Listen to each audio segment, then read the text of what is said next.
예, 코로나19 확진자 하루 새 많은 인원이 확진 발생이 됐습니다. 정치권을 비롯한 각계각층의 우려가 커지고 있습니다. 문재인 대통령 지역사회 감염 대응 체계를 강화를 주문했습니다. 네, 한편 김남국 변호사가 금태섭 의원의 지역구에 예비후보 등록을 강행하면서 여권 내 조국 내전에 대한 우려의 목소리가 커지고 있습니다. 현근택 더불어민주당 법률위 부위원장, 박정화 전 청와대 대변인 두 분과 함께 정치권 소식들 짚어보겠습니다. 예, 안녕하십니까. 어서 오십시오. 안녕하세요. 예, 코로나19 관련 얘기도 좀 본격적으로 좀 하겠습니다. 31명이 추가돼서요. 지금 82명입니다. 정부와 또 청와대 긴장하지 않을 수 없는데 일단 문재인 대통령 지난번에 경제 비상 시국 선언 있었지 않습니까? 어제 다시 이제 또 방역을 좀 더 강화해라.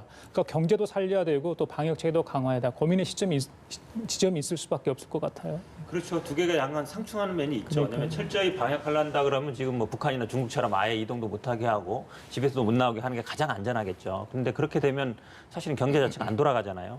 근데 지금 뭐 다 아시겠지만 뭐 식당이든 아니면 뭐 공공기관이든 어느 정도 조금 살아나고 있었거든요. 지난 주말에 좀 살아나다가 지금 대구에서 이런 일이 벌어지면서 많은 분들이 이제 다시 위축되는 상황이라 저는 이 모순된 두 가지 지점, 결국은 경기 침체도 막아야 되고 방역도 해야 되는 부분이 저는 뭐 고민이 될 수밖에 없는데요. 근데 저는 그 31번 환자 부분이 굉장히 안타까워요. 이분이 어쨌든 의사가 권유했을 때 뭐 진단을 받았으면 좋은데 앞에서도 말씀드렸습니다만 이걸 이제 강제하는 법은 없거든요. 근데 법사에 약간 모순이 있어요. 왜냐하면 복지부 장관이나 지자체장이 권했을 때 안 하면 처벌 조항이 있는데 그분들은 알 수가 없잖아요. 현장에서 결국 의사들이 파악할 수밖에 없거든요.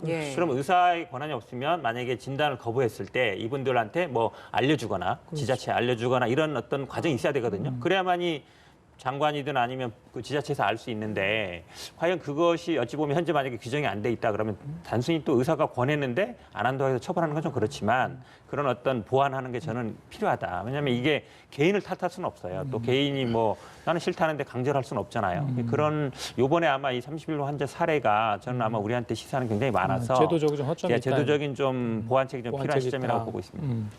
대통령의 고민은 충분히 이해를 하겠습니다만은 그래도 국가의 존립 이유는 제일 먼저 국민의 생명과 안전을 지키는 거잖아요. 근데 이 코로나 바이러스 관련해 가지고는 진단 자체에 오염 물질이 저는 껴서 이런 일이 생기지 않았나 싶은 생각이 듭니다. 우선은 이 오염 물질이라는 게 정무적인 판단인데 모든 거를 코로나19 대응에 맞춰줬어야 되는데 우선은 조기 종식했다라고 하면서 너무 느슨하게 대응했어요. 왜냐하면은 뭐 해외에서도 우리가 대처를 잘했다 아니면은 뭐 곧 종식될 거다 이런 것들 이미지를 만들기 위해서 조기 종식 되었다. 곧 끝날 거다. 2월이면 끝날 거다라는 거를 너무 빨리 했다. 두 번째는 지금 경제 상황이 굉장히 어려워요. 어려운데 과연 이게 코로나19 때문에 어려운 건가? 그렇지 않거든요.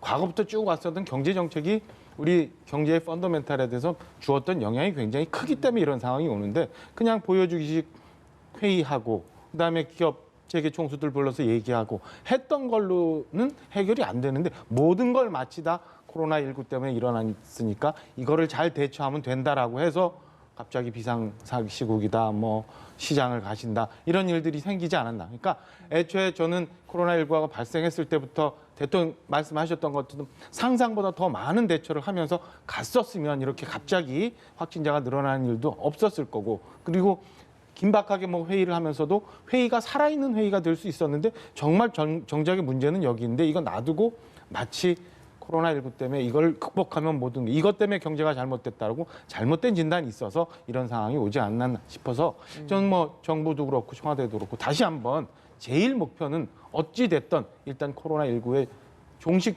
상황까지 가게끔 모든 대처를 좀 더 강하게 하는 게 우선이다. 라는 생각입니다. 조금 말씀드리면요. 사실은 뭐 저도 뭐 경제 문제가 코로나 때문이라고 생각하지는 않아요. 그동안도 쉽지는 않았는데 근데 사실은 어려운 경제에서 더 지금 침체하고 있기 때문에 문제라는 것이죠. 그리고 사실 이 31번 환자 같은 경우에는 과연 국가의 역할과 개인의 어떤 역할, 그러니까 시민 의식이라 그랬죠. 그게 과연 어느 정도까지인가 보여준다고 봐요. 사실은 많은 분들이 이분이 조금 더 일찍 한 10일 정도의 텀이 있었단 말이죠. 의사가 친찰을 권유했을 때. 그럼 그 10일 동안에 교회도 가시고 뭐 호텔도 가시고 여러 군데 다니셨잖아요. 지금 가장 많이 나오는 게 교회에서 나오고 있잖아요. 그러니까 이런 걸 본다 그러면 제가 보기에 정부라든지 지자체에 할 수 있는 건 한계가 있다. 결국은 저는 국민들이 어느 정도 스스로 좀 의식을 가지고 대처해주는 성숙한 시민 의식이 무엇보다 필요할 때라고 보고 있습니다. 정치권에서도 할 수 있는 일이 있을 텐데 네.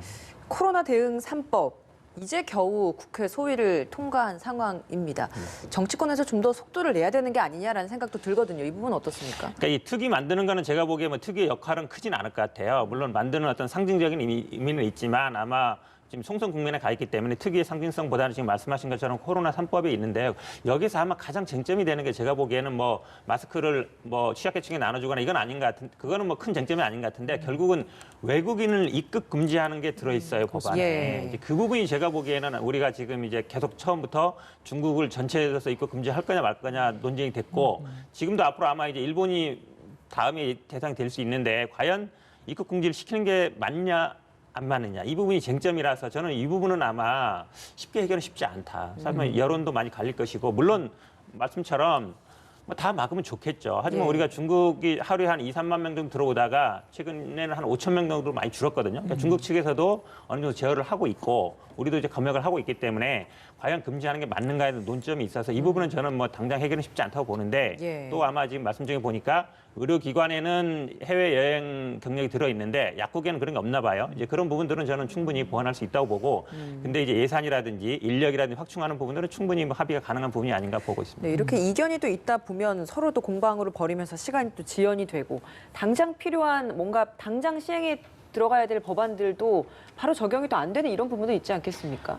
이런 부분에 대해서는 여야 모두 지탄을 받을 수밖에 없다고 저는 생각을 합니다. 좀 전에 말씀하신 것처럼 과연 중국 입국자들을 어떻게 제한할 건가. 그리고 지금도 그냥 거의 뭐 방치하고 학교에 다 맡겨놓은 것 같은데 우리 굉장히 많은 중국 유학생들 이제 돌아오는데 다 학교에만 맡겨놓고 다 이런 것들을 어떻게 지원할 건가. 그리고 좀 전에 우리 리포트 보면서 봤습니다마는 확진자가 늘어나고 있는 대구의 권영진 시장 같은 경우 벌써 음압병동 얘기 건의하잖아요. 그럼 저런 것들은 어떻게 처리할 건가? 국회에서 정리해 줘야 되는데 지금 국회 특위 뭐 한다고만 열어놓고 사실은 뭐 명칭 갖고 싸우고 뭐 위원장 갖고 싸우고 그래요. 말도 안 되는 얘기들을 하고 있어요. 일단은 오늘 아침 보니까 심재철 통합당의 원내대표인가요?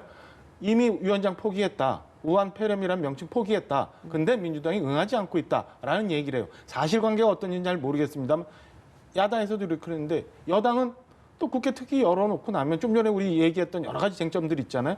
그거 가지고 또 말싸움 하다 보면 시간 다 날아갈 것 같으니까 안 열고 있는 여야 다 국민들의 지탄을 받을 수밖에 없는데 이럴 때는 국회 특위 빨리 열어서 지원해 줄 수 있는 거 많이 지원하고 예. 모든 판단을 전문가들에 맡겨서 최대한 막는 데 우선순위를 둬야 되지 않을까 그런 생각입니다. 예, 마음이 총선에 가 있는 건 아닌지 정말 그래서는 안 될 것 같고요. 일단 총선 뭐 진행을 하되 또 뭐 국민들을 위한 안전 생명 관련 얘기는 좀 서둘러서 진행을 했으면 좋겠다 이런 생각을 해봅니다.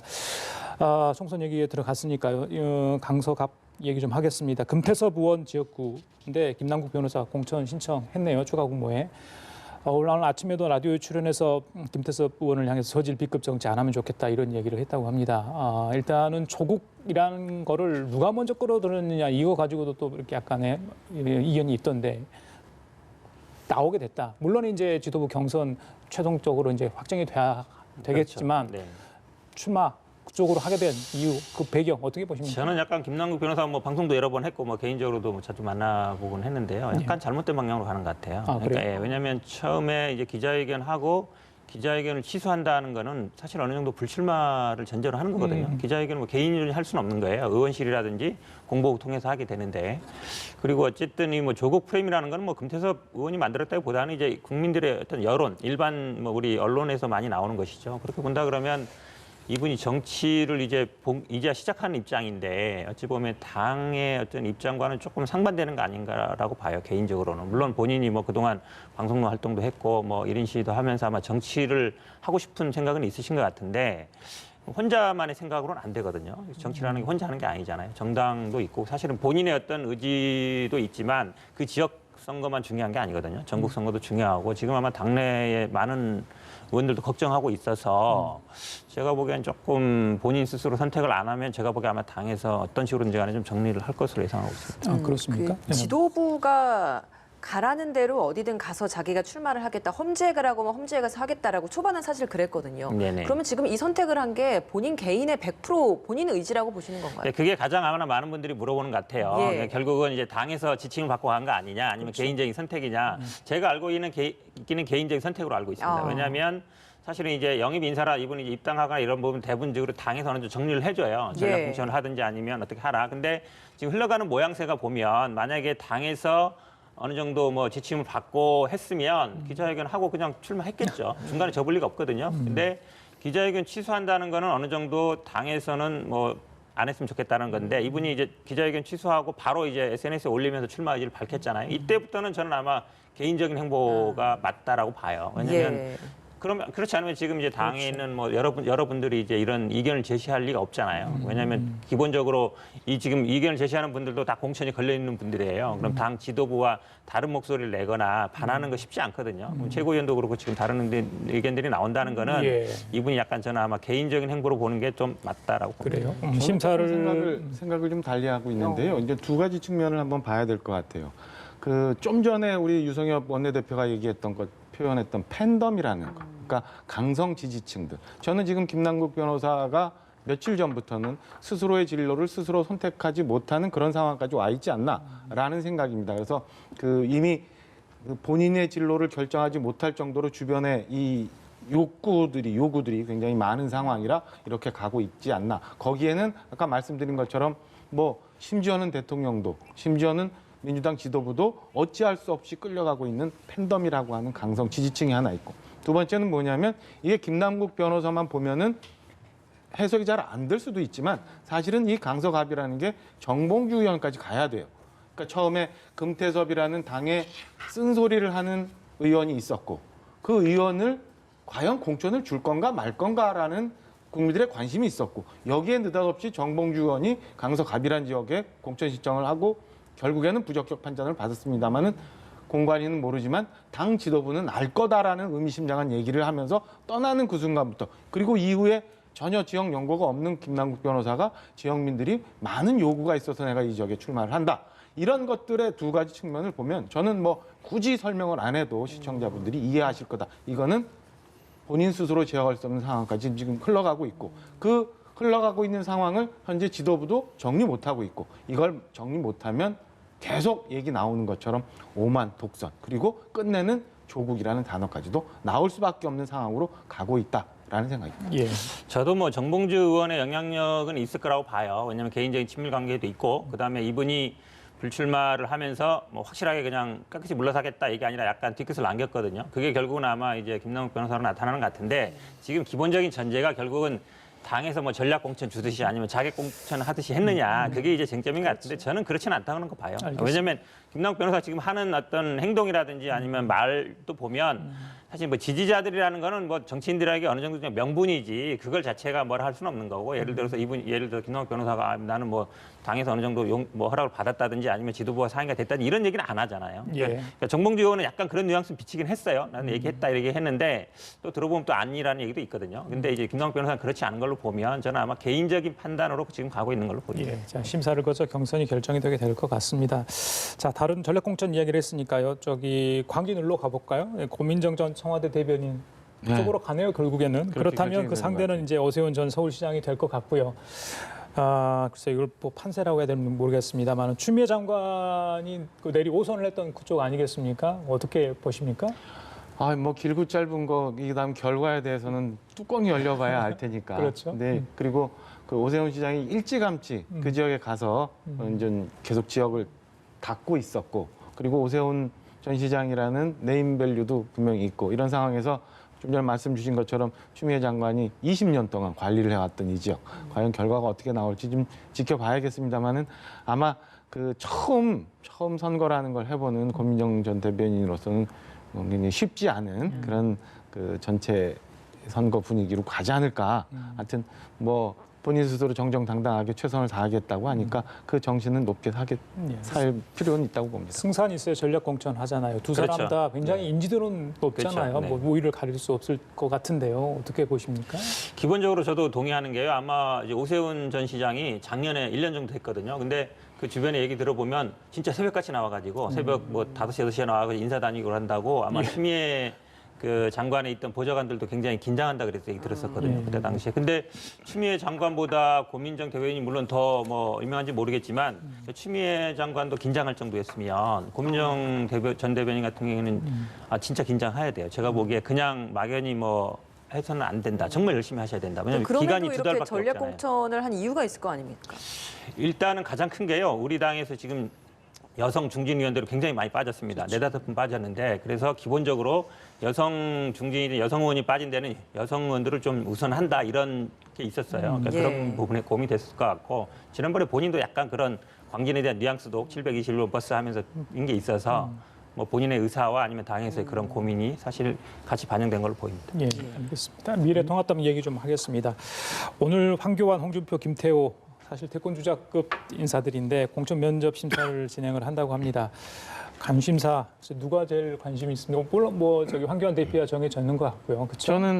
저는 전 홍준표 전 대표, 김태호 전 지사 다 관심이 있을 것 같아요. 왜냐하면 일단 당에서 계속 얘기하는 것, 그다음에 한강 벨트라는 거 얘기했고 그 김영호 공관위원장이 그 양산을로 간다고 홍준표 전 대표가 얘기했을 때 절반의 수학이라고 얘기했고 그 이후 황교안 대표가 어떤 저기 뉴스 프로그램에 나와서 본인 생각대로 되는 건 아니다라는 얘기를 했기 때문에 한강벨트 구축을 위해서 홍준표 대표의 서울 차출도 아직 꺼진 불은 아닌 거 아닌가라는 생각이 하나 있어서 과연 양산을로 정리가 될 거냐 아니면 서울까지 올라올 거냐 이것도 지켜볼 대목인 것 같고요. 예. 두 번째는 그 김태호 전 지사 같은 경우는 지금 그 험지 출마, 그러니까 현재 지금은 거창 산청 이 고향 출마를 고집하고 있는데 당에서는 경남 벨트에 낙동강 벨트를 또 다시 구축을 해서 창원 성산의 험지에 가라라는 얘기를 하고 있잖아요. 홍준표 전 대표가 어떻게 되느냐에 따라서 창원 성산뿐만 아니라 양산을까지도